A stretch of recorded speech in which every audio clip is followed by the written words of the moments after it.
Want to know the most powerful tool to grow a brand? One word, 4 syllables, and a lifetime of intention. Reputation. We're going behind the scenes talking to the experts who know what it really takes to build a brand and make it look easy. From media pundits and PR pros to spin doctors and CEOs, our guests have the inside scoop on how a public image is built, bolstered, or busted. We'll offer insight on episodes of Reputation Matters, the podcast, because to be successful in the public eye, reputation matters. Welcome to Reputation Matters. Our guest today helped transform a quiet town nestled between Dallas and Fort Worth, Texas, into the most popular destination town between Orlando and Las Vegas. He's a civic engineer by trade, but a civic leader by heart. Our guest today is Jeff Williams, the former mayor of Arlington, Texas. Mr. Mayor, thank you for joining us today. Great to be here, Creighton. I think it's really interesting to talk about the reputation of a community, a city, which is a little bit different than the reputation of a person or an individual. But I mean, we all have our impressions of communities. Set the stage for us. And before you do, I think it's important our guests know that as mayor, you helped usher in the Cowboys Stadium, AT&T Stadium, Globe Life Park for the Rangers, the National Medal of Honor Museum. All of these things you either helped usher in, helped make sure came to Arlington, Texas. It happened in great part on your watch. But set the stage. What was Arlington, Texas like before all this? I remember moving here in the late 90s, and there was a Six Flags and a mall, but that was about it. Well, Creighton, we have had many great leaders through the years in Arlington that have built a lot of great building blocks. Home to General Motors, the largest automobile plant. We're home to the University of Texas at Arlington, which, by the way, is still the biggest economic engine in town. And then the other things that we have are Six Flags, great amusement park, and then the Texas Rangers who have been there. So I've got to give them credit. Those are great building blocks to work from. But when I came in 2015, our leaders came to me and asked me to come in and help lead us to bring in more jobs and grow our tourism so that we had more money to help take care of our city. And so things had stagnated somewhat. And in fact, they brought an article to me from the Dallas Morning News and said that, in fact, the Metroplex, the DFW Metroplex, was leading the nation in job creation. And then here, Arlington was not even in the mix. They said, we have got to start bringing in more businesses here. And then the other part of it is that lots of other cities were after taking the Texas Rangers to their community, and rightfully so. So the stage that I would set is that I came in knowing that we had a lot of great things to take care of. And I also had a little bit of fear because I said, we've got to succeed. There isn't an option. But then the other part, I said, I need a lot of help. And so I have got to recruit the citizens of Arlington to help me. Yeah. But even your description, mentioning the General Motors plant, mentioning all the things that were in Arlington already, including the Texas Rangers.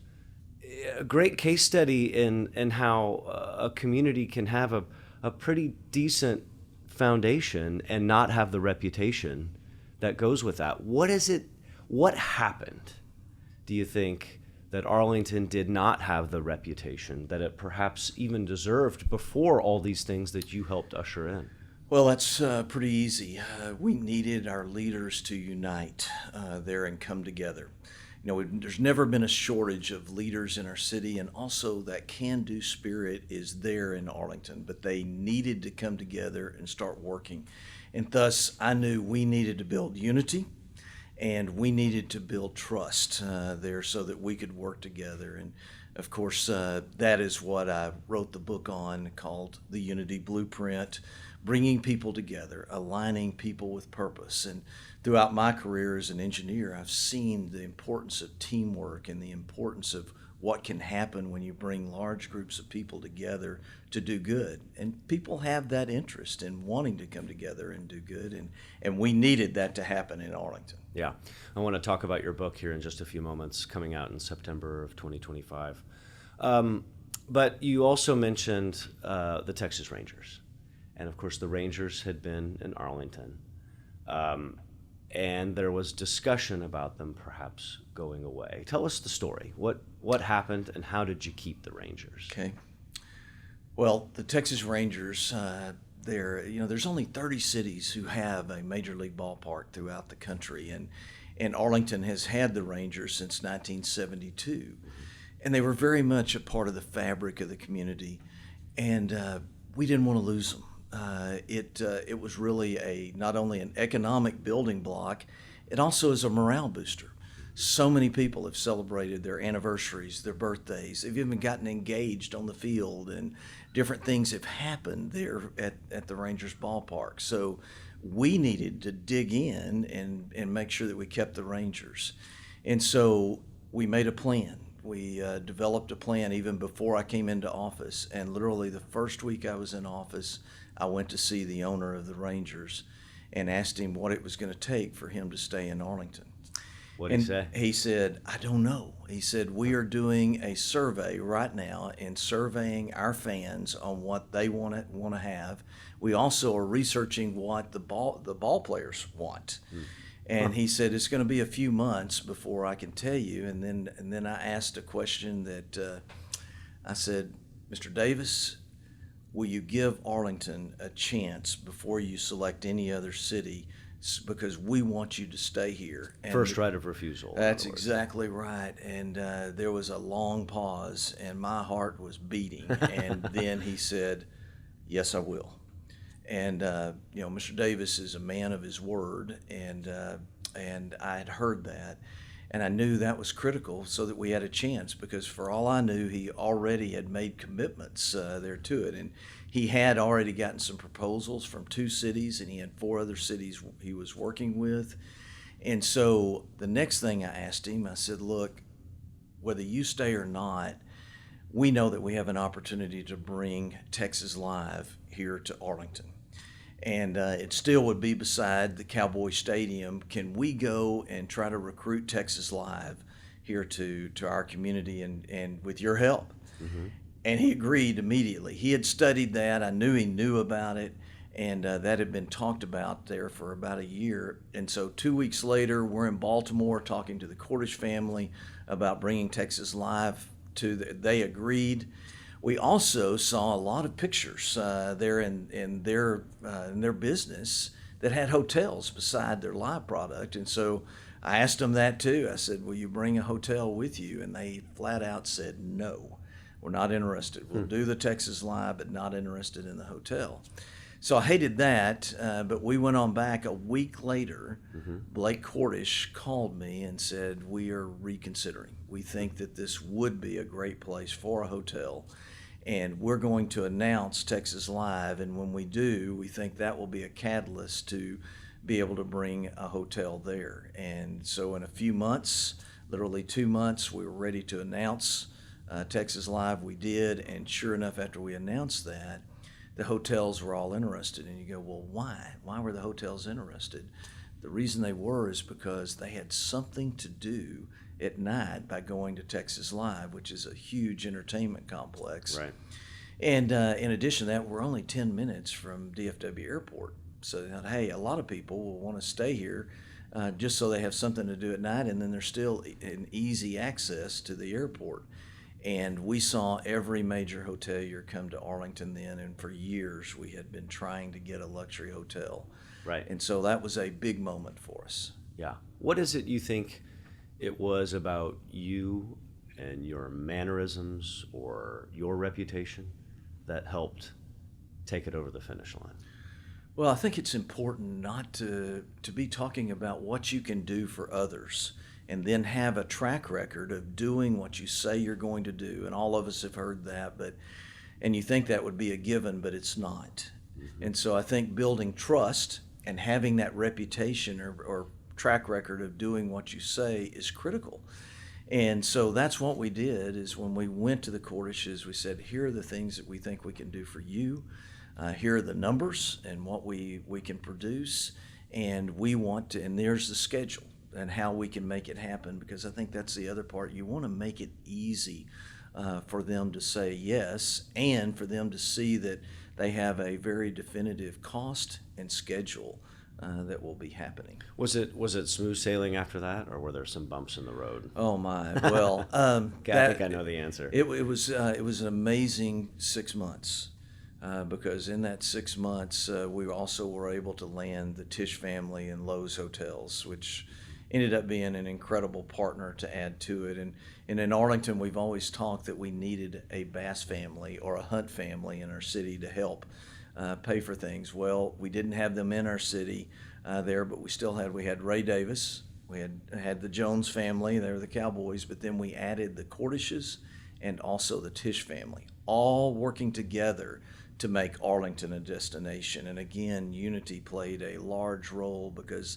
they were all united in making that happen.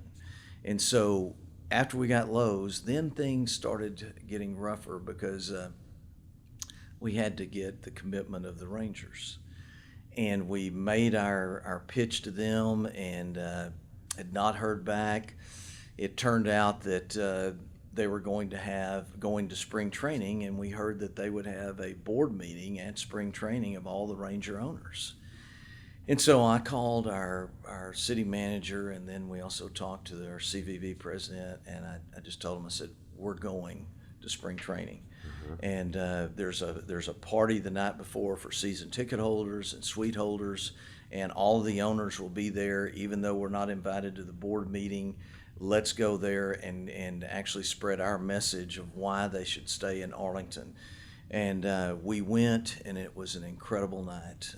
We were able to talk to the owners and share with them the vision. All of the owners, we'd already talked to Ray Davis and Neil Liebman and Bob Simpson, but yet we hadn't, the minority owners we had not been able to talk to. And then also the thing we weren't expecting, we got the ball players were all clued in to what was going on, and we got to visit with them. And we were so hoping they would invite us to come to the board meeting the next day, and did not. Okay. But however, at the end of the meeting, into their board meeting and other business, Ray Davis brought up, hey, I think we need to take a vote on whether to stay in Arlington or to look at moving somewhere else. They took the vote, decided to stay in Arlington. So that was a great moment. But then we had to, and they told us that, and yes, we celebrated, but then we knew we had to get to work because we needed to have the sales tax election in order to fund it. Right. So that was the next step. Right. Now I have to ask you, this may be the most serious question that I ask you. I just recently went to Globe Life Park with my son. Do you have any consternation whatsoever about watching baseball inside? I'm being facetious. Here's a very interesting thing. Two things that I think are just golden stories. One is Tom Grieve, who's considered Mr. Ranger. Yeah. You know, the TV announcer now, but he came in '72 there. Yeah. He was not happy about us building a retractable roof ballpark. And he took off a particular Wednesday to take his grandkids to the game in the ballpark in Arlington, which is Choctaw Stadium. Yeah. You know, they were in there, and it was a Wednesday afternoon. And he tells the story of how the first inning, the kids were ready to go. After the second inning, his wife was ready to go. And after the third inning, he was ready to go, and they left. And he said, I didn't know. I'm in the press box calling the game. I didn't realize how hot it got. Yeah. And, of course, that was the secret to why, and it's not a secret now, but at the time, why do you want to replace this beautiful ballpark? In the ballpark in Arlington, but the reason being is that people were going to stop going to Major League Baseball here in Dallas-Fort Worth if we didn't do the retractable roof. Expectations change, society changes, expectations do, and then in addition to that, they wanted to be able to sign free agents, and for years that had always been a stumbling block for signing players because of the heat. That's right, because of the heat. You mentioned this, but for those who don't know, there is the existing or was pre-existing Texas Ranger Stadium, now Choctaw Stadium. It's outdoors, it's beautiful, still in good shape. Now there's is it rugby? And there's some other things that have been programmed there. But of course, for those of you who don't know, also Texas summers are just really, really hot. But back to the programming at Choctaw now, there's some great things that are happening. There are, Creighton, and my goodness, this goes right back to reputation too. Throughout the time we were talking about we're going to repurpose the old ballpark, Yeah. most people did not believe us. And in fact, the media was saying, hey, as soon as they get that new one up, they're going to be tearing down. They're going to knock it down. That was never the intention. And Ray Davis stuck with his bargain. We did with ours there with the city.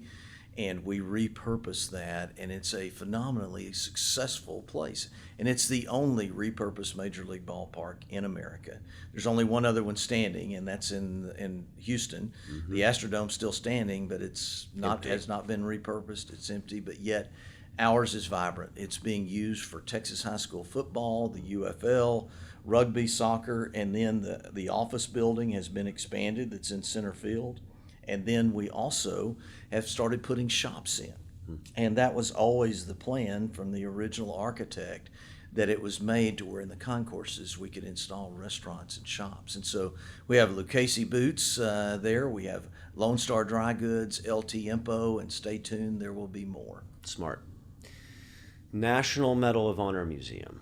Didn't even have Arlington, Texas on its radar. You weren't even on the list. How did you manage to get them to look at Arlington and ultimately choose Arlington, Texas?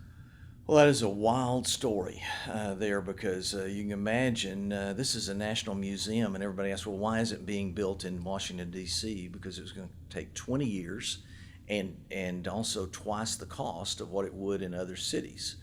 20 years. 20 years, all of the red tape and so forth that you would have to go through to be able to build the National Museum. Well, the Medal of Honor recipients did not want to wait that long. Many of them would not live long enough to see that museum open. So they formed a foundation and said, we are going to pick 20 cities for us to look at and take a year to study it and pick a city to go into. Well, they were narrowing it down from 20 to 10. And as they got to 10, they did not have a city there in Texas that was going to be it. And then part of the story is that Dallas was not that interested in it, and they took a visit here, and they mutually decided it just wasn't a fit. So they called one of the Medal of Honor recipients from Texas, and also he happened to be with the head of Air Power Foundation at the same time, and they said, have you looked at Arlington? And they said, no, we have not. And so he said, I bet that we could get the mayor to meet with you if you'd stay overnight and check it out, because we think it could be a great fit. And he agreed, and they called me about 8 or 9 o'clock at night and said, hey, can you meet with the Medal of Honor Museum tomorrow? And I said, no, I'm really too busy. No, you know I didn't do that. I immediately said, repeat this. It's the National Medal of Honor Museum. You mean we have an opportunity for this? And I asked the question, why are they not going to D.C.? And of course, immediately after that phone call, I said, please make it as late tomorrow as you can. And I called our city manager, our Chamber of Commerce president. I said, guys, we got a lot of work to do tonight. Mm-hmm. And so we got busy and prepared, and they came in. It turned out remarkably well.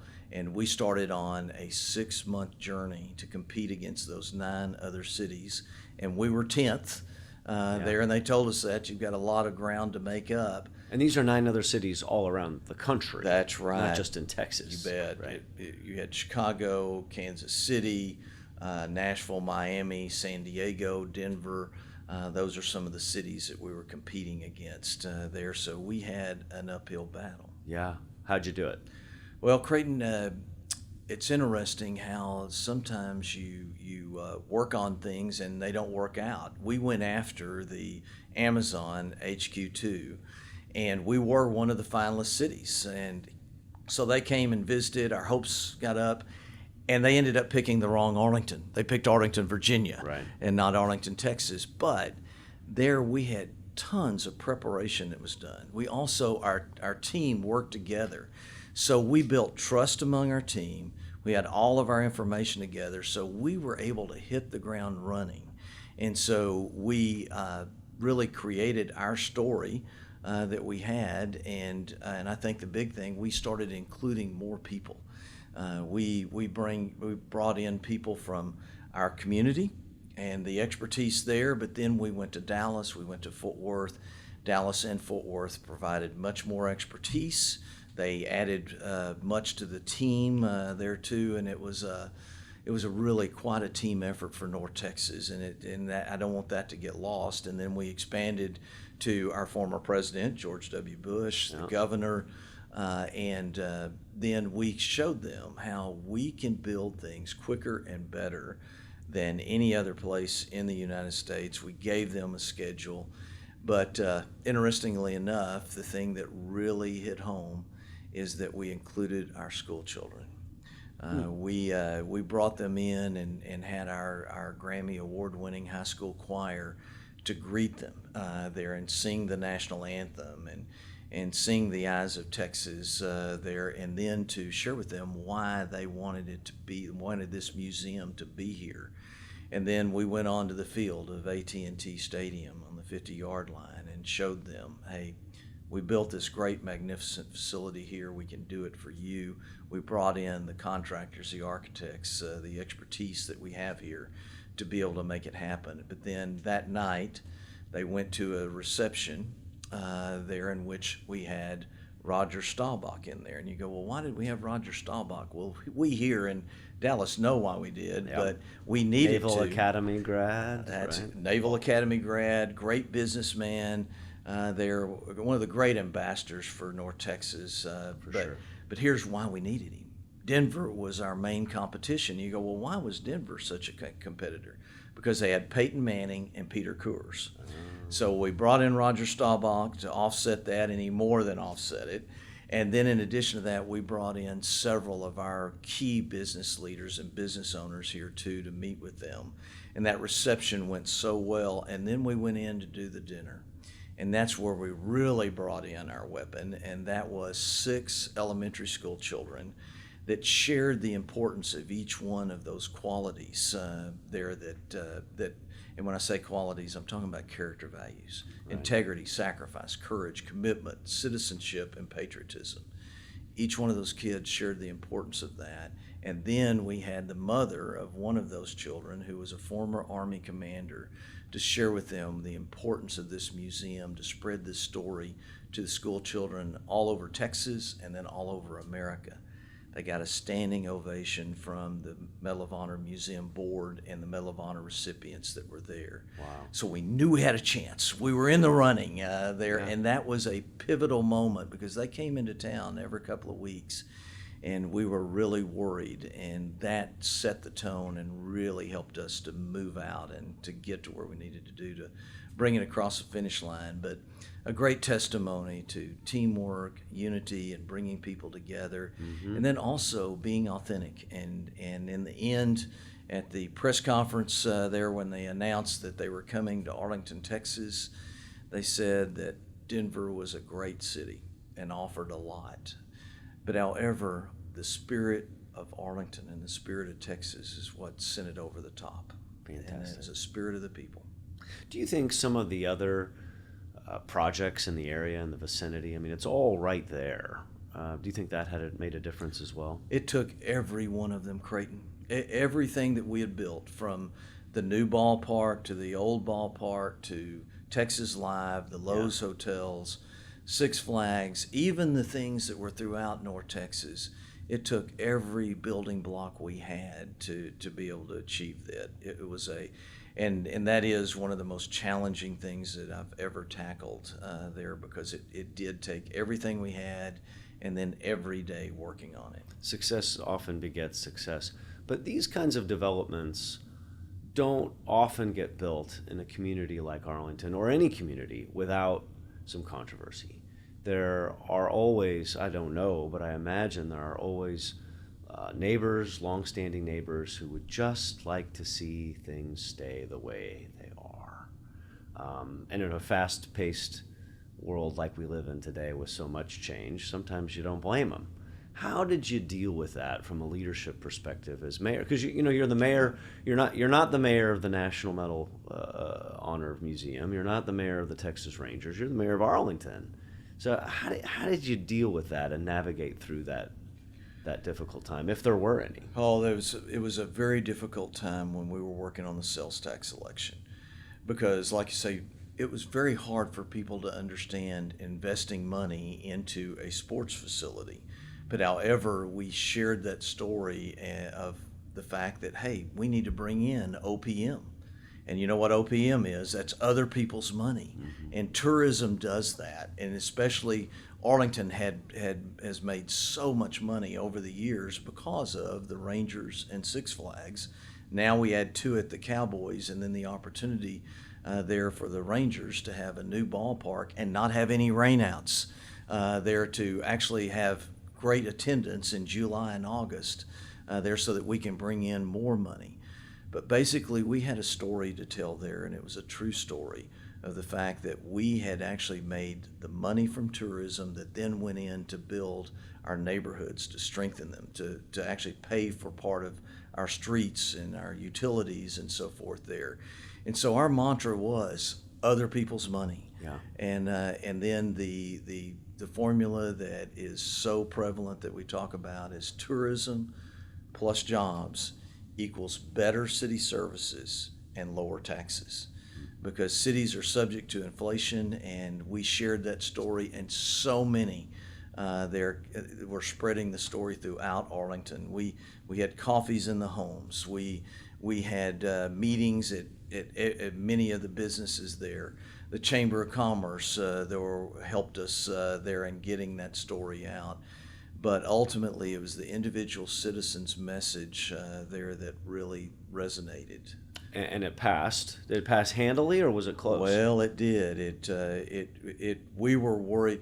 In elections, you've always got to stay scared. Yeah. And so we did. We ended up getting 60% of the vote there, which is the most at that time. It was the most that had ever been gotten for sports facilities. Yeah. And then here's a surprising story. It surprised me, is this was for the Rangers, and the first one the next morning after the election that I heard from was Jerry Jones. Huh. And I walked in, and my assistant was trying to find me, said, Jerry Jones wants to talk to you, and he had a handwritten letter delivered and said, thank you for working for our community and making this happen. And it was an amazing win here for North Texas, and it was really neat. You mentioned Jerry Jones. I would love for you to either dispel if it's a myth or if it's a true belief as it relates to football stadiums versus baseball stadiums. Just a little bit of a preview. 20 years ago, of course, and you were not mayor, when the Cowboys were considering where to build their new stadium, Dallas had some real issues with raising the hotel-motel tax. At the time, Dallas would have had the highest hotel-motel tax in the country. And one of the arguments was, like, look, this is 8 home games a year. And, of course, the American Airlines Arena had first right of refusal on the Garth Brooks and the, U2, all the concerts. But there's been this notion around municipalities around the country that baseball stadiums with the number of games bring OPM, other people's monies, but football stadiums with only 8 home games a year without the concerts do not, and the juice isn't worth the squeeze. What do you say to that? Well, AT&T Stadium broke the mold because they now have 300 events a year going on there. They also are the number one place for visitors to tour. The tours that they take at Cowboys, they average around 1,500 people a day. Wow. And I'm very grateful to the Jones family for the investment they made to create a special event center. It is not just a stadium. And even now, they are adjusting that stadium to really make it an incredible place for soccer as we host the World Cup this next year. But they set the tone. And in fact, there still is not another stadium in America that can do what they do. In fact, you notice the national championship here a couple of years ago that was held out at SoFi Stadium in LA. It was supposed to be weatherproof. Our TCU fans from Fort Worth got soaked, and truly we have a not just weather resistant, weatherproof facility that is proven out to be a great special event center. But then the Rangers studied AT&T Stadium, and they went in the same mold in the way they designed their stadium, and they now have reached over 300 events, and I might add a couple of years earlier than what they thought they would reach. And it's very exciting because we have two major stadiums within walking distance that each can host over 300 events, and it's a wide range. And also, they're not all sports. There are a lot of concerts. There are a lot of different conventions that take place in these stadiums. There are even monster jams and motocross, and then one of the great moments for our community was in 2020 as we came out of the pandemic. We hosted the National Finals Rodeo when Vegas was shut down, and then we also hosted the first neutral World Series when others couldn't do it, and so we had LA and Tampa. And then I've got to share this with you, Creighton, because this is a great story, because the other thing that we had is we were sharing with our community how these big businesses and these big stadiums help small communities. Yeah. And when we hosted that Neutral World Series, a lot of our restaurants went viral because the LA Dodgers and the Tampa fans were posting them on social media. And Hurtado Barbecue has now risen to be one of the top barbecue spots in America, and actually has an agreement with Taylor Sheridan to supply the 4-6's beef through his restaurant. And then we had other of our small restaurants now that have become famous because of that weekend when we hosted the World Series. Ships rise with the tide. That's right. Okay, last question about Arlington, at least for the moment. Does it bother you, and is it fair, or even true, that people still continue to refer to this area as Dallas-Fort Worth? It might be happening in Arlington. It might be happening in your community. It might be happening because you and your predecessors or successors got it over the finish line, but they still call it Dallas-Fort Worth. What do we do about that? Does it matter to you? Oh, it matters, but let me share this with you. Whenever somebody mentions Arlington now, they're not thinking about Arlington, Virginia. And in fact, I've had a fun time with the Arlington, Virginia mayor about that. They do think about Arlington, Texas, and she even concedes that. But then the other part is that we have broken through, because whenever we have events there, 90% of the time they say we're in Arlington, Texas. And then everyone that has an event there says Arlington, Texas, except for some of the singers who may be a little overserved when they take the stage there, but most of them even acknowledge that they're in Arlington, Texas. But I don't want to get too hung up on it, because I think it's so important that Dallas and Arlington and Fort Worth and the entire Metroplex work together. But watch out there, because we have become the destination between Orlando and Vegas, no question. And we draw almost twice as many people as any of the other cities in North Texas. And we are right at the beginning of what we can do. And I really would say the same thing about Dallas and Fort Worth. We are right at the beginning. Our trajectory is upward. And I think, again, we've got to be unified and work together, because whenever you build a bigger pie, there's enough for everyone. Do you ever think it will be DAFW? I mean, will we? Oh, sure it will be. I don't have any doubt. Of course it will be. Good answer. All right, you've got a new book coming out, as we discussed, September of 25, The Unity Blueprint. What made you decide to write a book, and why did you decide, of all the things you've done and accomplished, of course you're CEO of a very successful engineering firm, you've done a lot of things in your life. Of all the things you decided to write about, why was this the topic you chose?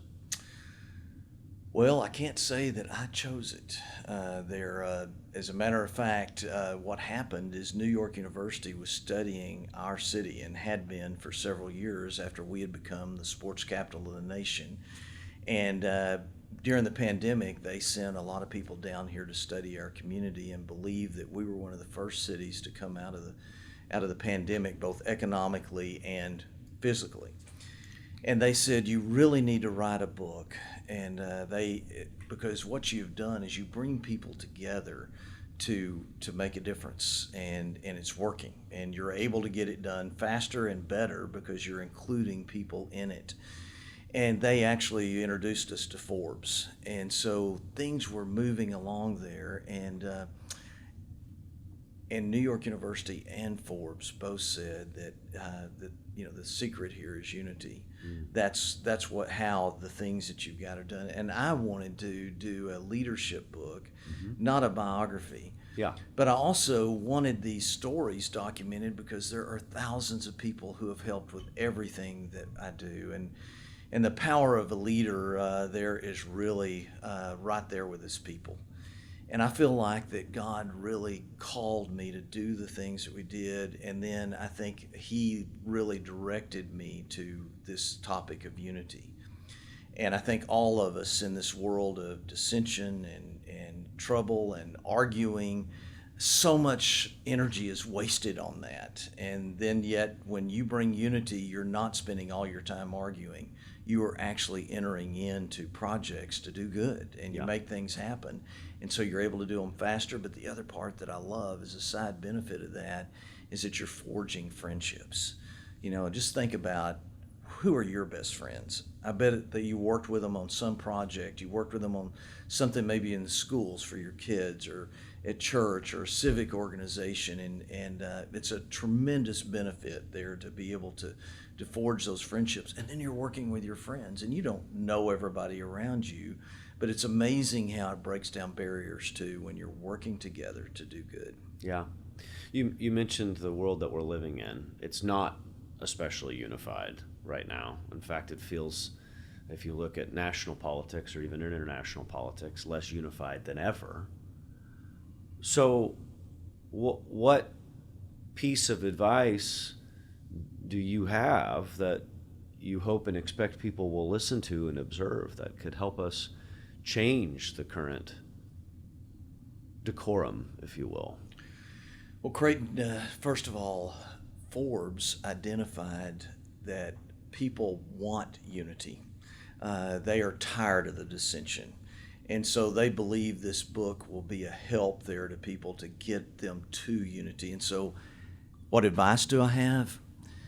I would say it would be very important there to have a plan for what you want to do. As a leader, you need a plan and a vision.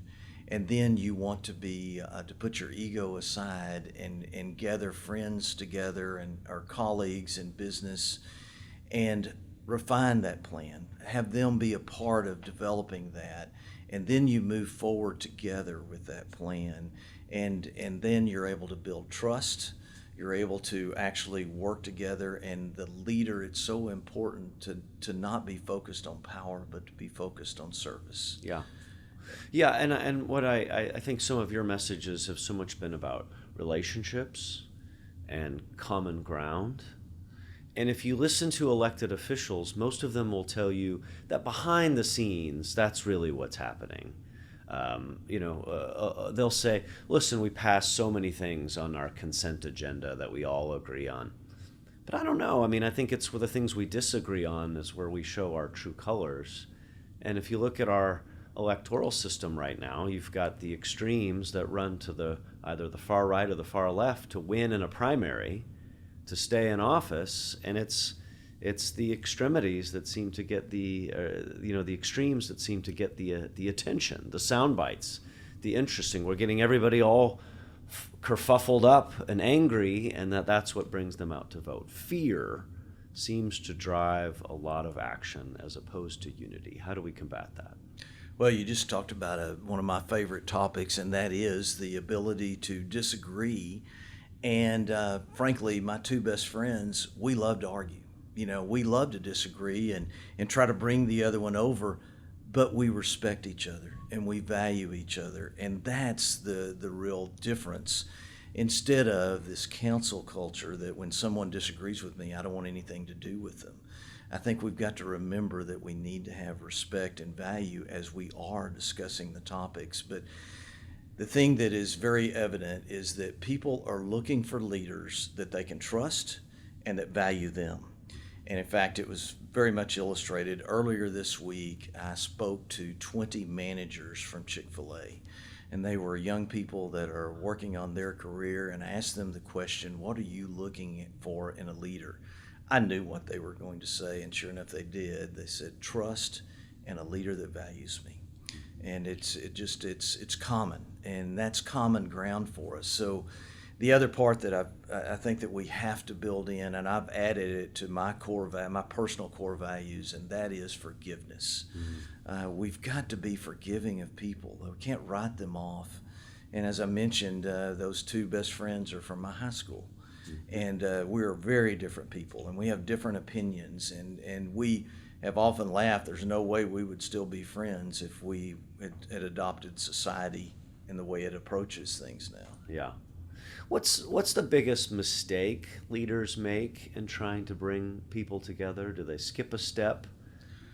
Well, I'll just stereotype it, but they want to talk about themselves and how great they are, and they don't have a plan, they don't have a vision, or they have a plan and a vision that is theirs, and they don't listen to the input there, because there's no better plan than the one that has been worked on by multiple people from different expertise, and then it molds that plan, and it suddenly takes a good plan to make it a great plan, and then the real secret is it's not my plan, it's our plan. Yeah, people support that which they create. Yes. It makes a big difference. So as you're talking to the next generation of leaders, and they're telling you that they want to feel valued, there are differences in generations, right? I mean, you Very much so. You see it, and what is your observation about how this next generation of leaders sees unity? And what lessons are you hoping to teach them through your book and your conversations? I think it's important for all of us to be lifelong learners. And when I say learn, it's also we need to learn about society. We need to respect the differences between generations here too, because you can't be successful in business if you are not able to answer the question why now. In fact, the way we need to treat our employees is the way that we have always treated our volunteers in civic organizations and so forth.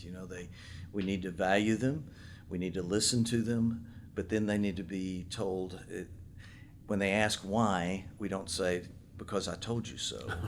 But no, we talk to them about why. And as an engineer, I think it's so important. We don't just talk about that, hey, I designed the roads and the sanitary sewer for this project. We say, we helped build the National Medal of Honor Museum that has a mission for all of our society to adopt character values and to recognize that we can choose to be courageous people.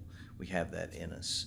That's the difference there, I think, because we've got to be able to spread really the mission of whatever we're doing. What about the difference in leading people as a community leader or an elected official versus leading people in a company?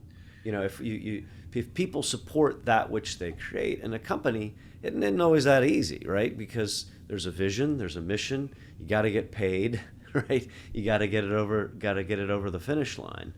How do you distinguish? Is there a distinguishment between the two? And how do you do that? All right, Creighton, this is what's amazing. Changes can really be good, and I think change in business, from the fact that we need to value our employees, we need to actually include them in our decision making, is a great thing.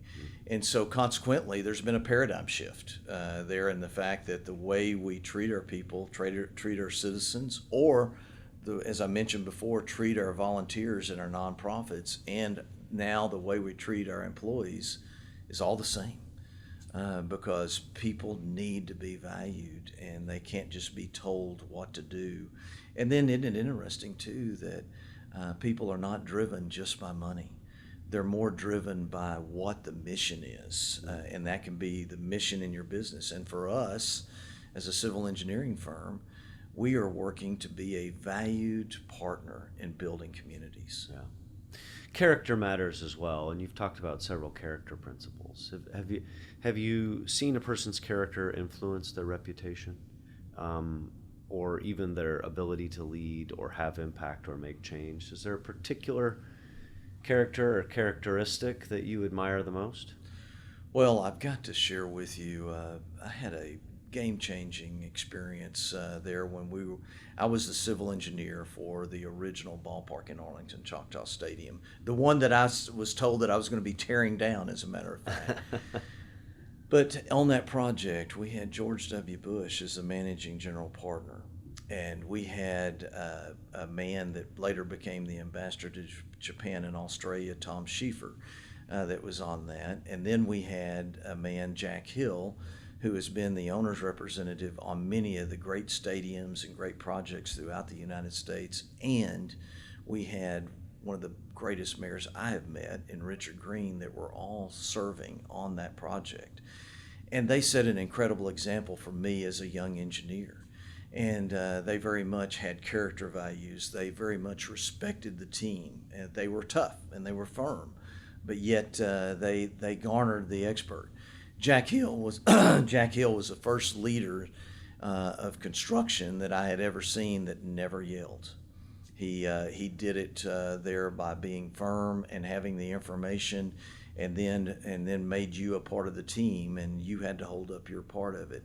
So that influence there was very important for me in picking my character values. All of us, no matter what the age, can decide what character values we are going to adopt. And I think right at the top of it has got to be integrity and respecting people.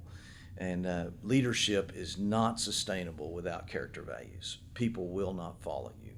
And so that's probably one of the first steps that people need to take. And of course, we have that very clearly defined in the Unity Blueprint, because it is a plan, and a blueprint is a plan.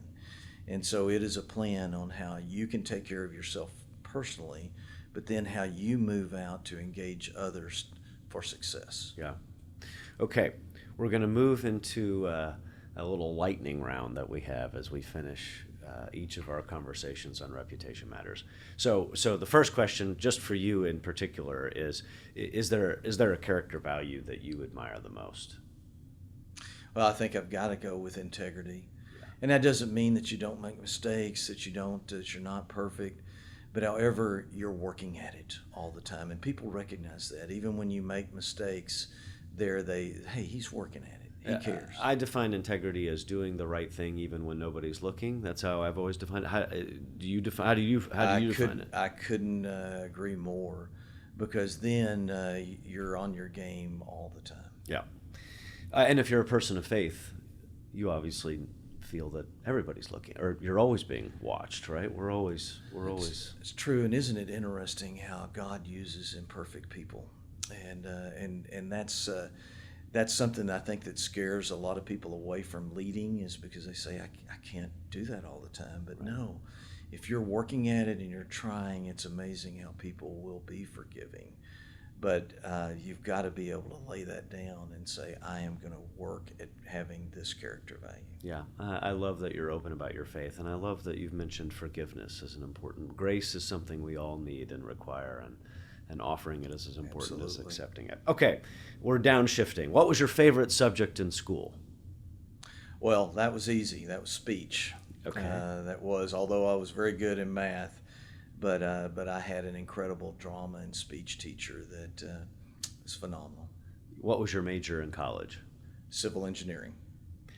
Favorite holiday? Oh my, I love them all there, and I can say that Thanksgiving is pretty awesome, because there's not as many distractions and you're with family there. And of course, I can't say we don't love Christmas, but Thanksgiving is a time in which special things have really happened for me. Favorite hobby? Well, that's hard. I have a lot of them, but I would say snow skiing is my favorite. Okay. Your favorite guilty pleasure? Wow. Well, it has to be to do with probably coconut cream pie and banana pudding. What was the last TV show you binge watched? Well, The Chosen, no doubt. But I can say we're looking forward to Lincoln Lawyer, which we had done, and we got a new season coming on it, and it's pretty fascinating. Okay. Favorite movie of all time? Field of Dreams. Favorite day of the week? Wow. Never been faced with that one. There, no doubt. Well, you know it's not Friday or Monday for me because Right. it's grown tremendously. But I can say that the rest of the days I thoroughly enjoy. Ah, good And for then you. Sunday sets a tone, no doubt. Your hidden talent or superpower?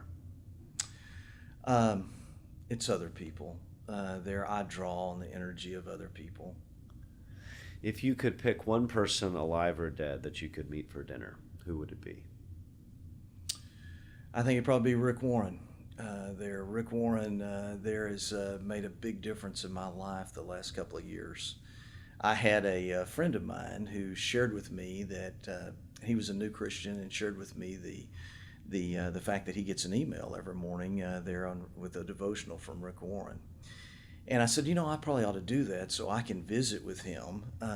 And so I did it. And anyway, it's amazing what Rick does. It helps you in your personal and business life. And interestingly enough, my best friend there is meeting with him right now in Australia. And I'm hopeful that someday I'll get to meet him and visit with him because he's a very wise man.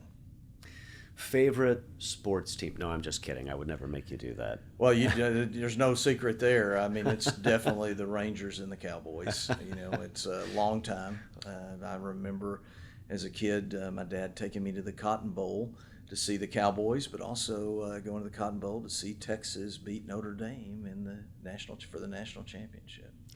Mayor Jeff Williams, you've accomplished a great many things. Thank you for your time. Thank you for joining us on Reputation Matters. New book, The Unity Blueprint, coming out September 2025.